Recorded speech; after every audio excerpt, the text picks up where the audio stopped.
Hi, this is Patience Domowski. I'm a child and behavioral therapist, and I wanted to talk about coping strategies when they don't work. A lot of parents will tell me that their child knows lots of coping strategies. They know they can list them all, they have them all ready to go, they've maybe been to therapy before, the parents have gone over strategies with them. They know what to do when they're angry, they know what to do when they're upset, they know what to do when they're emotional.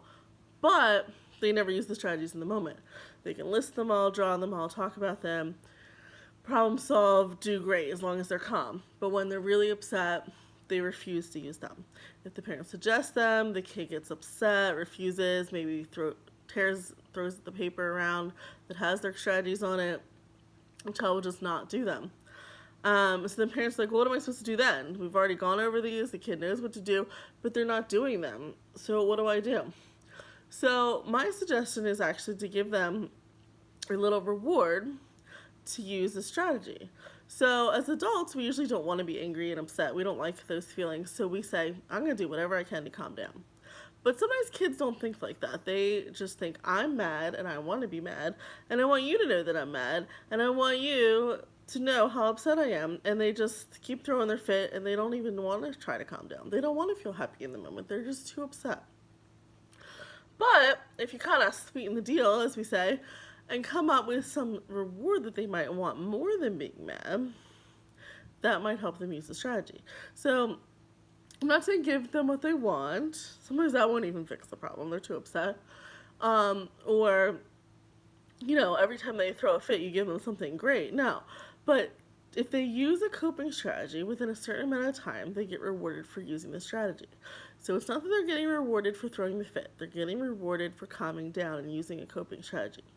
So let's say the kid's throwing a huge fit, and you say, okay, if you can calm down in 2 minutes, 5 minutes, whatever seems appropriate, then I will give you an M&M. If you can go to your room without trashing it and get yourself together and come back downstairs nicely, you can have some other piece of candy. So it doesn't have to be candy, but I'm just giving an example. Something easy and small you can give them. It's got to be a reward they can have pretty much right away. Maybe you can say you get extra iPad time.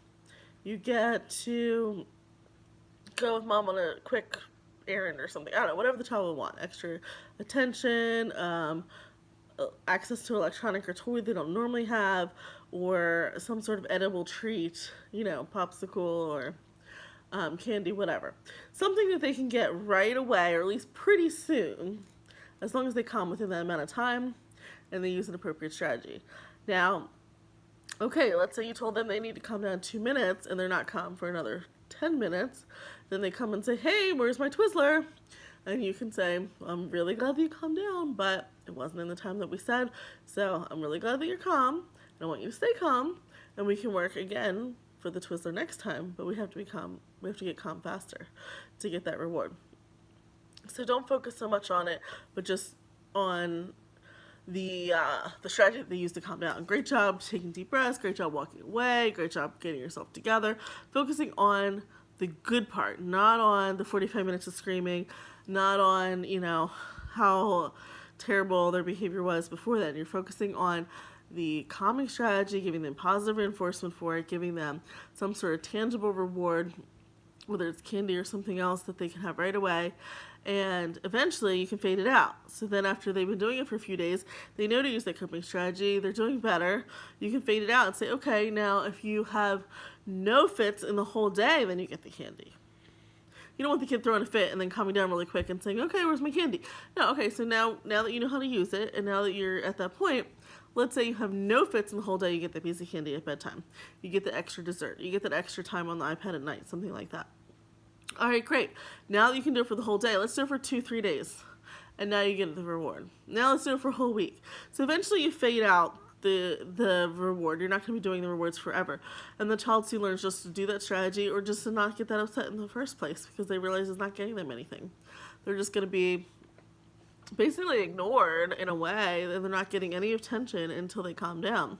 And then they get what they want. And then once they're calm, then you work on problem solving. Okay, great. You've calmed down. Here's your reward for calming down. Now let's try to figure out the problem. How could we have done it differently? Could we have asked nicely? Could we have taken turns? Could we have asked mom to step in? Could we have tried it a different way? You know, whatever the case is. There's problem solving after.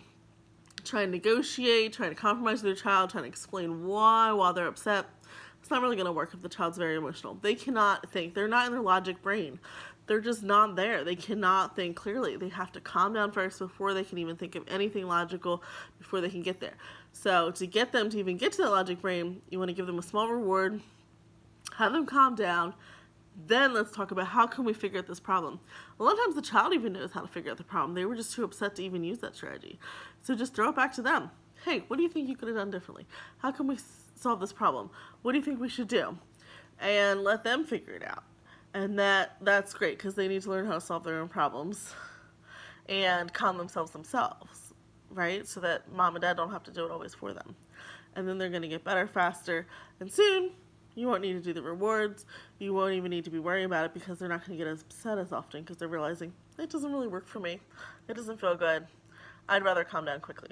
So that's a strategy that I recommend for those kids who get very emotional and are hard to calm down and refuse to use those coping strategies. So make sure you have the list of coping strategies for them to go to. Make sure they know how to problem solve, and then try a little sweet there and sweeten the deal, as I say, and add some sort of little reward that they can get for making a good choice, and see if that helps. All right, feel free to subscribe to this channel, SWK, which stands for Social Work, SWK Angel Girl, and I'm going to be posting more therapy topics as we go. I have some other videos on different coping strategies and how to solve problems using logic and other strategies like that. A bunch of videos on different ways to cope, and there will be more to come. Thanks for watching. Bye.